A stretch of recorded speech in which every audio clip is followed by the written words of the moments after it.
पर मुझे ये लगता था कि मैं गलत काम नहीं कर रही हूँ, मैं ठीक रास्ते पे चल रही हूँ।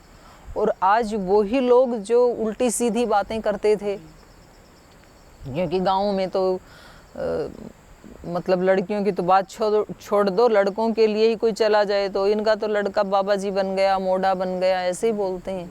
और लड़की चली जाए तो बोले भाग गई इनकी लड़की, तो ऐसे ही बोलते हैं। वही लोग आज आकर के चरण छूते हैं, बोले जी हमने तो उस दिन ही कह दिया था कि वो लड़की बचपन से ही कुछ अलग थी और हमें पता था कि वो कुछ ना कुछ तो अलग करेगी, तो हम तो उसी दिन कह रहे थे। तो फिर वो परिवार वाले बताते हैं, बोली ये आज आपके सामने आके ऐसे बोल रहे हैं, जिस दिन हमारे सामने ये कह रहे थे वो हमें पता है। मैंने कहा छोड़ो भाई, उस दिन उनकी वैसी बुद्धि थी, ठीक है आज उनकी वैसी ही है। तो संसार तो देखो, कभी हमें संसार को खुश करने के लिए आप अपना सिर काट के थाली में रख के दे दोगे तो भी सब खुश नहीं हो सकते, कोई ना कोई उसमें भी आरोप लगा ही देगा। क्या जरूरत थी इनको ये काट के देने की। तो हमें सबको खुश करने की ज़रूरत नहीं है, हमें भगवान को खुश करने की ज़रूरत है। और भगवान कहीं बाहर नहीं है, हमारे अंतःकरण में ही है। तो जिस काम को करते हुए, करने से पहले, सोचते हुए और करने के बाद, तीनों ही अवस्थाओं में हमें नहीं पछताना पड़ता है, कोई लाज नहीं आती है, कोई दुख नहीं होता है, समझ लो वो काम बिल्कुल ठीक है और शास्त्र सम्मत है। तो अपने को बस ये हटाना है इसको कि भाई लोग क्या कहेंगे। कितने काम हम ऐसे करते हैं लोगों की खुशियों के लिए और हम उसको करके दुखी होते हैं। मतलब हमारी इच्छा नहीं है किसी के शादी में जाएं और चले भी गए तो वहाँ जो खाना बना है, जो पार्टी है, तो वहाँ हम वो खाना खाएं या इस प्रकार के कपड़े पहने, हमें इच्छा नहीं होती है। पर हमें लगता है कि वहाँ यदि हम ऐसे सड़ियल से कपड़े में चले गए तो सब लोग हमारी तरफ देखेंगे, तो चलो हमें तो इच्छा नहीं है तो भी पहन लेते हैं। हमें इच्छा ही नहीं है वहाँ जाने की, हमें तो इच्छा है ध्यान लगाने की, लेकिन फिर वो लोग क्या कहेंगे कि आए नहीं, और हम नहीं जाएंगे तो हमारे यहाँ कौन आएगा, तो चलो चले जाते हैं। हमारे पास इस महीने में बहुत खर्चा भी हो गया, हमारे पास गुंजाइश नहीं है गिफ्ट देने की, और उस व्यक्ति ने कभी हमें कोई 1000-2000 रुपये की गिफ्ट दी थी, आज हमारे पास है 500 रुपये, तो हम उधार लेके भी भाई कम से कम 2000 की तो देनी पड़ेगी, क्या करें। और उसने नहीं भी दी थी, पर मेरा स्टेटस ऐसा है कि मैं 10,000 रुपये कमाने वाला व्यक्ति हूँ, और यदि मैंने 10 रुपये की गिफ्ट दी तो लोग क्या कहेंगे कि कम से कम 100-500 की तो ले आता। तो पैसे थे नहीं तो भी उधार लेके, पत्नी से लेके वो हम दे के आते हैं, और अंदर अंदर से ये लगता है कि इसको भी इसी मौके में शादी करनी थी क्या। मतलब अंदर से प्रसन्नता नहीं है। फिर थोड़ा आगे पीछे कर लेता, जब मतलब वो क्या कहते हैं, कंगाली में आटा गीला, पहले ही आटा था नहीं घर में, ऊपर से उसमें पानी और ज़्यादा डाल दिया तो वो इतना पतला हो गया, 2 रोटी बनती वो भी गई। तो कभी कभी ऐसे होता है, तो उस समय ये बहुत कठिन होता है, क्योंकि हमें ये लगता है कि भाई कर्जा लेके वो दे देना, चुका देना वो तो सरल है, और वहाँ सब के बीच में बेइज्जती करवाना ये कठिन है, ऐसे लगता है। तो लेकिन वो कठिन तो लगता है। मैं आज वही पाठ लेने वाली थी, जो सुख पे हम पहुँचे थे ना, मैं स्टार्टिंग वहीं से की थी कि भाई हम आखिर ये दिव्य कर्म भी क्यों करना चाहते हैं, तो उससे हमें सुख मिलेगा। तो चाहे हमें भौतिक दृष्टि से बात समझ में आती है या आध्यात्मिक दृष्टि से, भौतिक दृष्टि से भी हम सारे कर्म क्यों करते हैं, क्योंकि हमें सुख मिलता है उससे, इसलिए करते हैं। व्यक्ति शादी, विवाह, नौकरी, सेवा, हर प्रकार के काम इसलिए करता है क्योंकि उसको सुख मिलता है। कोई हमारे से पूछे, बोले आप फालतू में से क्यों लगे हुए हैं, मतलब पहले तो आए तो वैसे कहा कि भाई ये जाना गलत है, फिर बोले आप बहुत अच्छा काम कर रहे हैं, सबसे अच्छा आपका ही जीवन रहा, और हम तो देखो इधर उधर ऐसे ही हमारा तो जीवन बिखर गया। फिर उनमें भी कुछ समझदार लोग निकल के आई, बोले ये संस्थाएं तो ऐसी होती हैं जो यूज करके बाद में फेंक देती हैं, तो क्यों आप अपने जीवन को बर्बाद कर रहे हैं। आपके अंदर इतनी योग्यता है, आप यहाँ यूनिवर्सिटी में एक डीन के पद पे सेवा दे रहे हैं, इसी पद पे यदि आप किसी दूसरी यूनिवर्सिटी में दें तो आपको हर महीने कम से कम 1.25 लाख रुपए की तो सैलरी मिलेगी, तो आप कितने निश्चिंत हो सकते हैं। और फिर थोड़ा उम्र बढ़ेगी ना तो ये यूज कर लेते हैं। तो मैंने कहा भाई कम से कम भगवान ने हमें इस लायक तो बनाया कि कोई हमें यूज कर सके। तुम्हारे अंदर तो वो पावर भी नहीं है कि तुम तो यूजलेस हो। यूजलेस होके भी क्या जीना, यूजफुल होके जीना। व्यक्ति का कोई मकसद होना चाहिए। तो लोग तो ऐसे मतलब कुछ ना कुछ कहेंगे, पर हमें किससे तृप्ति मिलती है वो काम हमें ज़रूर करना है। और बस आप एक को भी पकड़ लेंगे ना तो ये ऐसा है, सब कुछ अपने आप ही आने लग जाएगा। फिर पकड़ेंगे एक सचरित्रता को और जीवन में फिर उसके साथ साथ आरोग्य भी आएगा, समृद्धि भी आएगी, सम्मान भी आएगा। लेकिन पहले उसको कंडीशन करके नहीं करना है। क्या क्या आएगा वो आएगा, अपने आप आएगा। बहुत अच्छा है। हाँ, जैसे आपने कहा था कि कल की अगर कभी ऐसा हो कि आप ना सच बोलने की कंडीशन में है ना झूठ बोलने की कंडीशन में, तो मौन रह जाना। पर कभी कभी ऐसा होता है कि हम मौन भी नहीं रह सकते, तो उस वक्त क्या करें? जैसे आज सुबह सुबह मेरे साथ ये चीज़ हुई कि मतलब मैं ना सच बोल सकती थी ना झूठ बोल सकती थी और मौन भी नहीं रह सकती थी। अच्छा। तो समझ में नहीं तो आता। क्या बोला फिर आपने, सच बोला कि झूठ बोला? झूठ बोल दिया अपना अपना जो है वो तोड़ना पड़ा, क्योंकि ये लग रहा था कि सच बोलूंगी तो। लेकिन ये भी तो उपलब्धि है ना कि मतलब झूठ बोल के और उसको स्वीकार करना। हाँ, स्वीकार तो किया, पर ये क्योंकि उस वक्त ये लगा कि अगर मैं अभी सच बोला तो वो सच बहुत भारी पड़ जाएगा मेरे लिए, नहीं सामने वाले के लिए भी।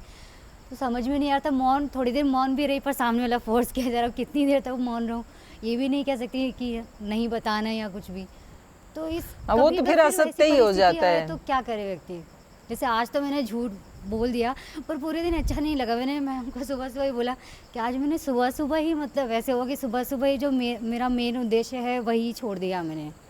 कोई बात नहीं, ऐसे गिरते पड़ते ही सवार होते हैं। घुड़सवारी एक दिन में नहीं आती है। तो कभी अगर जैसे ऐसी आज जो नहीं हो पाया वो कल हो जाएगा, कोई दिक्कत नहीं है। पकड़ में आनी चाहिए चीज़ें, यही साधना है। जो चीज़ हम कल सुना और आज ही कर पाएँ पूरा का पूरा, ऐसा तो नहीं ना होता है। तो वो तो कई कई बार टूट जाते हैं। पर ये सोच के हमें लिबर्टी नहीं देनी है अपने आप को कि ये तो टूटते ही हैं। अपनी तरफ से 100% कोशिश करनी है। पूरी रहती है कोशिश कि भाई नहीं बोलना झूठ। बस आपकी ये अभिप्सा है ना, तो रास्ते अपने आप भगवान निकालता जाएगा और हिम्मत भी देता जाएगा उसके लिए। तो कोई बात नहीं है।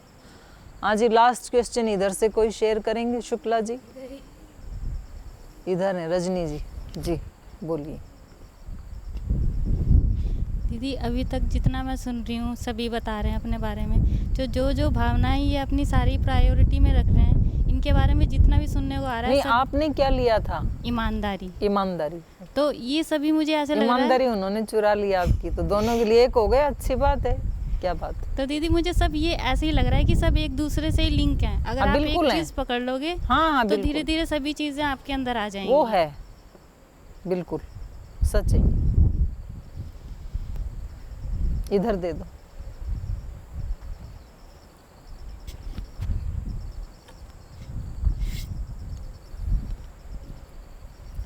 जी शुक्ला जी, आपका क्या था? प्रेम दीदी। हाँ, प्रेम, बड़ी अच्छी बात।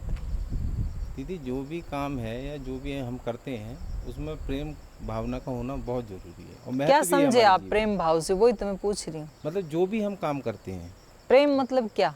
आप क्या करते हो? पहले आप अपना बताओ। जो काम हमारे मन से हो। आपने आज क्या क्या किया सुबह से?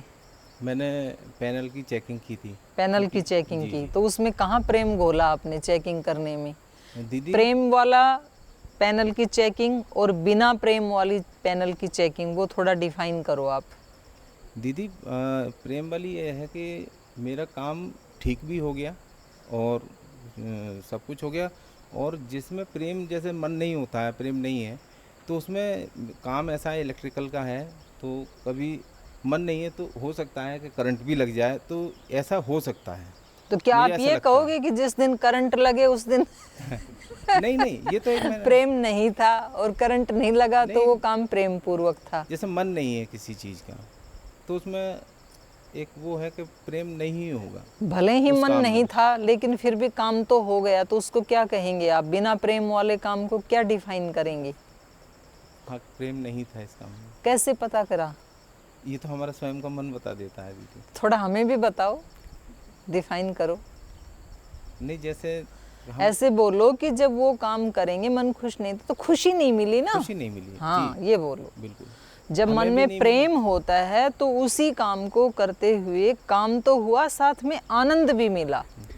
और हमने पहले शुरुआत वहीं से कि हम सारे काम किसके लिए कर रहे हैं? खुशी के लिए। खुशी के लिए, सुख के लिए, आनंद के लिए। और वो यदि करते करते ही मिल जाए तो बस वही तो हमारी वो था डेस्टिनेशन, वही तो था, वहीं तो पहुंचना था। जी, जी, और वो हम करते करते ही पहुंच गए, जी, तो ठीक है, वो हमें मिल गया। तो एक तो ये हो गया प्रेम का मतलब। प्रेम का मतलब है कि जब किसी काम को प्रेम पूर्वक किया जाएगा तो उस प्रेम की पहचान ये है कि काम के बारे में पहले, सबसे पहले देखो सोचा जाता है जी, कि आज मेरे को ये काम करना है, मेरे को वहाँ पैनल चेकिंग करना है या वहाँ ट्यूबलाइट ठीक करनी है, जो भी है पहले तो दिमाग में आता है ना। जी, तो जब सोचते समय भी आपको अच्छा लगा कि सौभाग्य है मेरा जी, कि भगवान मेरा यूज कर रहे हैं, जी, और फिर उसको करते हुए भी आपको आनंद आया कि भाई मैं अपने कर्तव्य का पालन 100% अपनी शक्ति लगा के पूजा भाव से, एकाग्रता से, भक्ति भाव से, सात्विक भाव से इसको कर रहा हूँ। करते समय भी बड़ा आनंद आया। और करने के बाद जब आप बैठे 2 मिनट तो भी आपको बड़ा अच्छा लगा कि देखो आज मैंने उनके कमरे में अंधेरा था और उजाला कर दिया, वो काम इतने दिन से टूटा फूटा पड़ा था मैंने ठीक कर दिया, तो बाद में भी अच्छा लगता है। बिल्कुल। कुछ काम ऐसे होते हैं कि उसको सोचने में अच्छा नहीं लगता है। आपको कहीं चोरी करनी है तो व्यक्ति को लगता है कि जा तो रहा हूँ, कहीं पकड़ा गया तो इधर उधर होता है ना।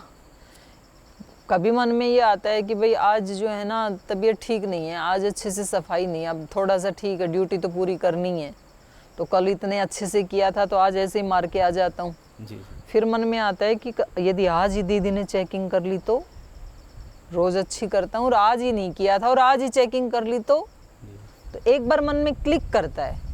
तो कोई भी बुरा विचार जब होगा तो उसको सोचते समय व्यक्ति को जरूर थोड़ा सा बुरा लगेगा। तो जो सोचते समय भी बुरा ना लगे, आनंद दे, करते समय भी आनंद दे और बाद में भी आनंद दे, तो समझ लो कि वो आपने वो कार्य प्रेम पूर्वक किया। जी। ये प्रेम की पहचान है। और क्या समझे आप प्रेम से? यही है बस दीदी, सारा अपना काम में प्रेम ना है। ना, आप तो मतलब खुश रहे तो दूसरे को भी तो देना है, प्रेम का विस्तार भी तो करना है। ये प्रेम तो यहाँ तक सीमित हो गया। जी, आपको सोचने में अच्छा लगा, आपको करने में भी अच्छा लगा, आपको बाद में भी अच्छा लगा, आपके लिए तो ठीक हो गया। फिर अब उसको दूसरों को भी तो बांटो। नहीं, जो हम काम करते हैं तो उससे दूसरों को भी अगर खुशी मिलती है तो उसका भी फिर ध्यान रखना है जी, अपने बिल्कुल। को कि हम ऐसे ढंग से उसको करें अपनी तरफ से कि वो दूसरे के लिए भी दुखदायी ना हो। कई बार अपनी खुशी के लिए हम दूसरों की खुशियों का गला घोट देते हैं, तो फिर वो प्रेम नहीं कहा जाएगा। मतलब चीन ने अपनी खुशी के लिए पूरे विश्व को संकट में डाल दिया, जी। तो ये कोई प्रेम पूर्वक कार्य थोड़ी है। नहीं नहीं, तो षड्यंत्रकारी है। हाँ, चलिए, तो चलो आपने थोड़ा थोड़ा तो, और जो मैंने श्लोक बताए थे वो किस किस ने पढ़े? ईमानदारी से हाथ उठाओ। बहनें बाजी मार गई इसमें भाइयों से। तुम्हारी किताब कहाँ है सबकी, जो पहले दिन किताब दी थी? जमा कर दी, वहीं ऊपर ही दे आई थी। हैं? आपके पास हैं? तो उस जब भी आपको दोपहर में टाइम मिले अपना काम करके, तो सोना नहीं है, कल से आराम नहीं करना, क्योंकि जीवन का क्या भरोसा, आज है कल ना रहे। तो हम सारा का सारा टाइम हमें सोने के लिए केवल रात, दिन में नहीं सोना, और दिन में गप्पे भी नहीं लड़ाना एक दूसरे के साथ, क्योंकि ये थोड़ा थोड़ा जो एक एक दो दो श्लोक इसको पढ़ेंगे ना आप, तो फिर आपको रस आने लग जाएगा। तो आज मैं वो ही ले रही थी, क्योंकि अब पूरी की पूरी गीता पढ़ाना तो उसमें टाइम चाहिए, पता नहीं अपने पास कितना टाइम है, क्योंकि अभी परीक्षाएं वहाँ शुरू होनी है। तो मेरे पास तो अभी फ़ोन आने लग गए आज से, बोल जी आके पेपर बनाओ आप। मतलब वो क्वेश्चन पेपर बनाने हैं बहुत सारी क्लासों के। तो टाइम अपने पास जितना भी है, तो मैं ये सोच रही हूँ कि 18वें अध्याय में से भी कुछ, क्योंकि 18वां अध्याय पूरी गीता का सारांश है, तो उसमें से कुछ टॉपिक हम ले लें जो रोज़ हमारे जीवन से, वैसे तो सारे ही रोज़ जीवन से ही कनेक्ट होते हैं, तो जो हम ये टॉपिक चला रहे थे कि हम सामान्य कर्म से अकर्म, विशेष कर्म अकर्म की स्थिति में पहुँचें। विकर्म को तो हटाना ही है, और अकर्म से भी फिर निष्काम कर्म में, निस्वार्थ काम में, और उससे भी दिव्य कर्म में। तो क्या आज आप में से कोई व्यक्ति, भाई या बहन, ये शेयर कर सकता है कि आपने किसी काम को दिव्य बनाने की कोशिश की, मतलब वो काम करते हुए आपको ये याद आया कि मैं इस काम को दिव्य बनाऊं, दिव्य ढंग से करूं, ऐसे याद आया कोई ये काम आपको आज? हाँ जी, कब आया आपको याद और किस काम में आया? सुबह सुबह मतलब मेरी तबीयत ख़राब थी, बहुत ज़्यादा स्वस्थ थी मैं, बहुत दर्द हुई थी हम लोग को, लेकिन फिर भी मेरा मन ऐसा बोला कि नहीं, मेरे को फिर भी योग में जाना है और मेरे को अच्छे से कराना है, पूरा मन लगा के कराना है बच्चों को। दर्द को मैंने थोड़ा उस टाइम पे भूल गई। जी उसके जी, बाद दर्द मतलब मैं कुछ भी होगा जो कर लूँगी, लेकिन अभी जाना है। कराऊँगी, इसलिए मैंने कराया, तो वो करा के अच्छा लगा। जी जी, तो ऐसे अपने को दिन में कम से कम 1-2 बार तो ज़रूर याद करना है, काम को करते हुए चेक करना है, फिर बीच में भी चेकिंग करनी है कि कभी मन, एक बार तो हमने कह दिया कि इस काम को मैं दिव्यता से करूं, फिर बीच में मन गायब हो जाता है, तो फिर लाना है उसको, 1 या 2 काम पकड़ना है शुरू में। इसीलिए तो मैंने कल कहा था कि आप कौन से काम को करने में सबसे ज़्यादा रुचि लेते हैं और आपको ये लगता है कि ये तो मैं बहुत बढ़िया करता हूँ, पहले उस काम को दिव्य बनाना है हमें। किसी 1-2 को लें, तो अब बात ये है कि उसको दिव्य हम क्यों बनाना चाहते हैं और उस दिव्यता की शुरुआत कहाँ से करें, दिव्यता की शुरुआत कहाँ से करें, आपको क्या लगता है?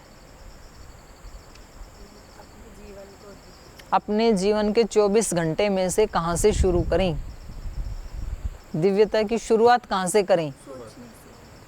सोचने से। इन्होंने कहा विचार से। और कोई उत्तर? विचार भी कब, कहाँ से शुरू करें, विचार कब से शुरू हो जाते हैं और कब तक चलते हैं? सुबह से रात को सोने से पहले जो विचार करते हैं वही स्थिर होता है, फिर वो सुबह आ ही जाता है। हाँ, ये बहुत बड़ी बात है। शुरुआत करें रात से, मतलब हमारे जीवन का कम से कम 1/4 भाग जो है वो तो सोने में जाता ही है। मतलब यदि हमारे 24 घंटे हैं जीवन के, तो उसमें से 6 घंटे तो हम सोने में बिताते ही हैं, तो 1/4 तो सीधा सीधा ही चला जाता है, उसकी एक किस्त तो जाती है। तो कम से कम हम भाई जीवन का 1/4 भाग यदि हम ठीक कर लें तो बाकी 3 के ऊपर प्रभाव पड़ता है। तो सबसे पहले शुरुआत करनी है हमें नींद से, क्योंकि उस समय कोई बाधक नहीं है। दिन के जब हम काम करते हैं, किसी काम को हम दिव्य बनाना चाहते हैं, तो बहुत सारी चीज़ें बाधक हो सकती हैं बाहर की, लेकिन नींद में कोई भी बाधक नहीं है। ज़्यादा से ज़्यादा मच्छर बाधक हो सकता है, तो अपने मच्छरदानी लगा लो। हम अपनी नींद को दिव्य बनाएं। हाँ, दिव्य कर्म में सबसे पहले शुरुआत करें दिव्य नींद से। नींद भी 3 प्रकार की होती है, सात्विक, राजसिक, तामसिक। तो सोते समय आप कोई ऐसा ऊंचा भाव मन में लेकर, कोई ऐसा ऊंचा विचार, कोई ऊंचा संकल्प, उसके ऊपर आप सोते समय, सोने के लिए मतलब बिस्तर पे गए और ऐसे गिरे और सो गए, ऐसे नहीं सोना।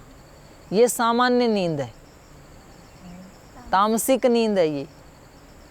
हाँ बोल जी, हम तो आज तक यही करते पाए आए हैं, मुश्किल से मतलब छूटे, और भाई ये लगा कि भाई अब तो चलो, अब तो छूटा आज किसे तो पिंडा, जो भी काम करना था, गए बेड के ऊपर और ऐसे सो गए पूरा हाथ पैर फैला के, और 2 मिनट के बाद खर्राटे लेने लगे।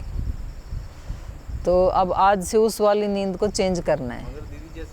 सोने से पहले किसी बारे में सोचने लगे तो उसमें इतना गहराई तक चले जाते हैं कि कब घंटों निकल जाते हैं, फिर नींद नहीं आती। ठीक बात है ये, इनकी समस्या सही है। ये कह रहे हैं कि आप कह रहे हो कि ऐसे जाते जाते सोना नहीं है। ऐसी नींद के लिए तो लोग तड़फते हैं कि जैसे ही बिस्तर पे गए और तुरंत नींद आ गई। ये तो बड़े आनंद की बात है। आनंद की बात तो है, लेकिन उसमें 2 मिनट आपको प्रयास पूर्वक जगना चाहिए, 2 मिनट से 5 मिनट कम से कम। क्योंकि ऐसे खोज करने वालों ने बताया, ऋषियों ने बताया, जिन्होंने नींद को दिव्य बनाया ना, उन लोगों ने उसके ऊपर रिसर्च किया। तो फिर उन्होंने हमारे लिए एक 6 मंत्रों का ग्रुप बता दिया कि सोने से पहले ये मंत्र बोला करो।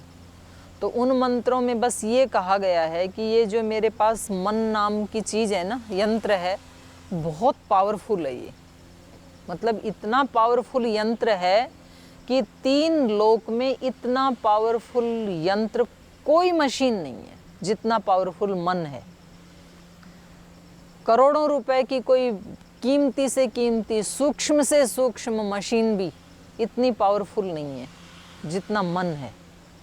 तो इतनी पावरफुल मशीन को ऑपरेट करना वो तो आना चाहिए ना। जैसे किसी के पास बहुत पावरफुल कोई माइक है, ये मोबाइल है, तो और उस व्यक्ति को ऑपरेट करना आता ही नहीं है।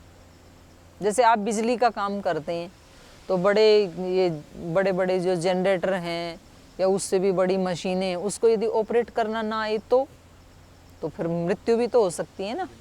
हाँ, तो ये मन भी ऐसी पावरफुल मशीन है, ऐसी नहीं, उससे हजारों लाखों गुना ज़्यादा पावरफुल है ये मशीन हमारी मन की।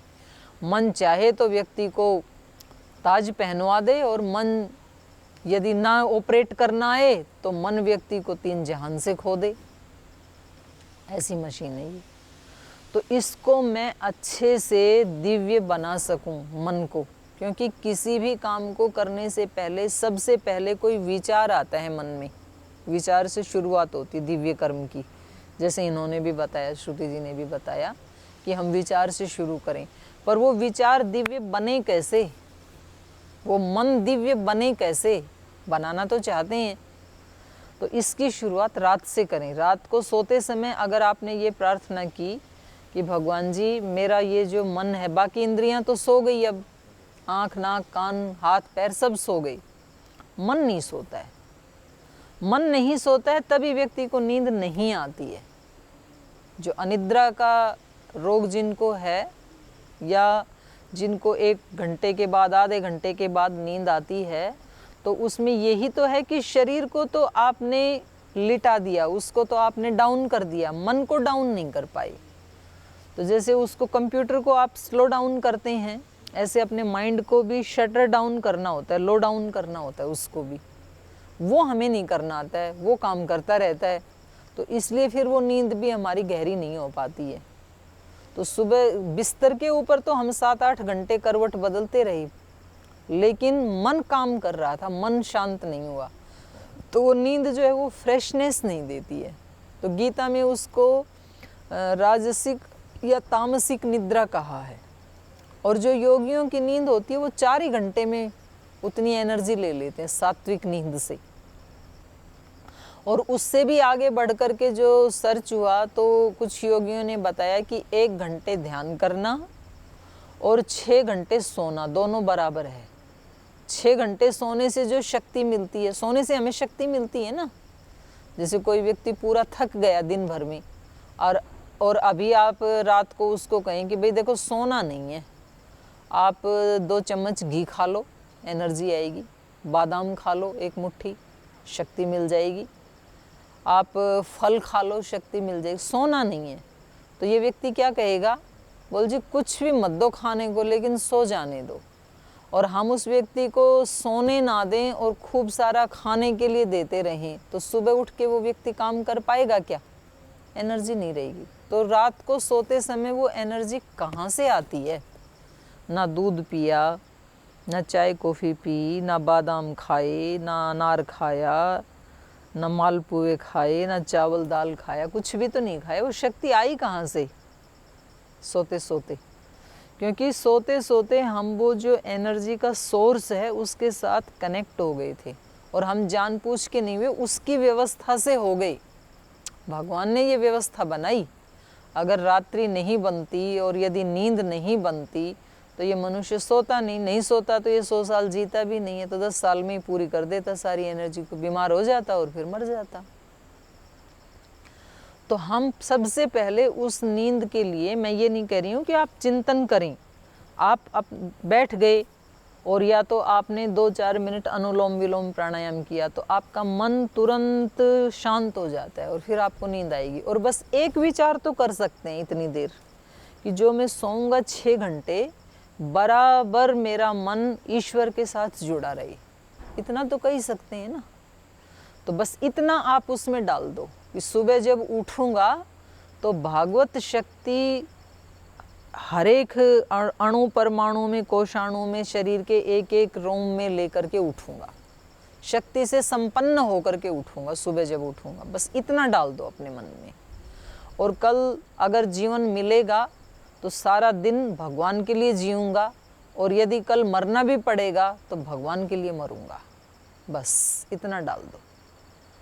और फिर वो जो नींद आएगी तो उसके लिए वैदिक परंपरा में तो 6 मंत्र हैं। तन्मे मनः शिव संकल्पमस्तु, उसकी टैगलाइन है कि मेरा वो मन शिव संकल्प से युक्त हो। क्योंकि रात को सोते समय यदि अशिव संकल्प हो गया, अशुभ संकल्प हो गया, तो वो अशुभ अब आपके केवल कॉन्शियस माइंड में नहीं रहेगा, वो सबकॉन्शियस माइंड में चला जाएगा। 6 घंटे का टाइम है, तो 6 घंटे में धीरे धीरे धीरे धीरे, जैसे मान लो आपने एक बूंद यहाँ इस छेद में डाली और बाहर से अब कोई हवा आदि कुछ नहीं है, तो और 6 घंटे हैं इसके पास, तो 6 घंटे में ये कहाँ तक की यात्रा करेगी? जहाँ तक किसकी गति हो सकती है वहाँ तक जाएगी ना, ये नीचे तक। और मन की गति तो बड़ी तीव्र है। तो अब इस मन के पास 6 घंटे हैं, तो ये अपनी गहराई में जाते जाते जाते जाते 6 घंटे में बहुत डीप जा सकता है। उसको बोलते हैं सबकॉन्शियस माइंड, अवचेतन मन, या सुपर कॉन्शियस माइंड, मतलब बिल्कुल भगवान के पास वो शक्ति चली। और वहाँ एक बार अगर कोई विचार घुस गया सबकॉन्शियस माइंड में, तो फिर वो विचार आपसे वही करवाएगा, फिर आप उसको किए बगैर रह नहीं सकते हो। जो चीज़ गहरे में घुस जाती है ना हमारे, तो वो हमारे से वो काम करवाती है। जैसे मान लो किसी के अंदर गहरे से कहीं कोई क्रोध घुस गया, घृणा घुस गई, प्रतिशोध घुस गया, तो वो व्यक्ति उस दूसरे व्यक्ति से प्रतिशोध लेगा जरूर, क्योंकि वो गहरे में घुस गया। और किसी के गहरे में ये घुस गया कि मुझे दिव्यत्व प्राप्त करना है, तो वो व्यक्ति करेगा, लाख संकट आए चाहिए। तो इसलिए शुरुआत नींद से करनी है। समस्या ये है, इस क्लास में मेरे को इतना अच्छा लगता है, तो आज से नींद के ऊपर हम इस दिव्य कर्म की शुरुआत करेंगे। कल हम चर्चा करेंगे कि दिव्य कर्म करने से जो सुख मिलता है, वो सुख भी फिर 3 प्रकार का है, सात्विक सुख, राजसिक सुख, तामसिक सुख। तो उन कौन कौन से हैं वो, और आपको कौन सा चाहिए वो आपको चुनना है। तो मैं तीनों की आपको डेफिनेशन बताऊंगी, ये सात्विक है, ये राजसिक है, ये तामसिक है। चूज आपको करना है, और फिर उसको चूज करके कैसे प्राप्त किया जा सकता है, ये शेष चर्चा हम कल करेंगे। आज यहीं चर्चा को विराम देते हैं। सभी का धन्यवाद।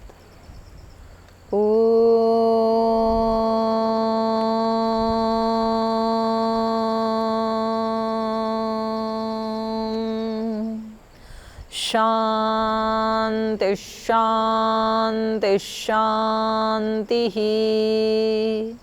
श्री गुरुभ्यो नमः।